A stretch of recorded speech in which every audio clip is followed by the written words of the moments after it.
శివాలయాల్లోకి దెయ్యాలు ప్రవేశించగలవు అని మీకు తెలుసా?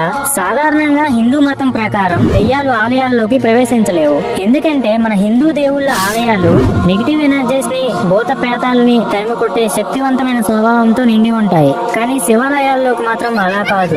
దెయ్యాలు, ఆత్మలు ఈజీగా ఎంటర్ అయిపోగలవు. ఎందుకంటే శివుడు అన్ని ఆత్మలను స్వాగతిస్తాడు. ఆ పరమేశ్వరుడికి మంచి చెడు అనే భేదం ఉండదు. అతను అందరినీ సమానంగా చూస్తాడు, అంగీకరిస్తాడు. ఇక్కడ ఇంకో ఆసక్తికరమైన విషయం ఏమిటి అంటే మధ్యప్రదేశ్ లోని మొరేనా జిల్లాలో కకాన్మత్ అనే ఆలయం ఉంది. ఈ శివాలయాన్ని దెయ్యాలు ఒక్క రాత్రిలో నిర్మించాయంట. అవును, మీరు విన్నది నిజమే. శివుడి మీద అపార భక్తితో దెయ్యాలు రాళ్లను మూసుకొచ్చి మరీ ఒక్క రాత్రిలో ఈ పురాణ ఆలయాన్ని నిర్మించాయంట. పరమేశ్వరుడు త్రినేత్రధారి, భక్తుల కష్టాలను పోగొట్టే దేవుడు. ఆయన ప్రేమ తనని ఆరాధించే వాళ్ళ పట్ల సర్వం తానే విస్తరిస్తుంది.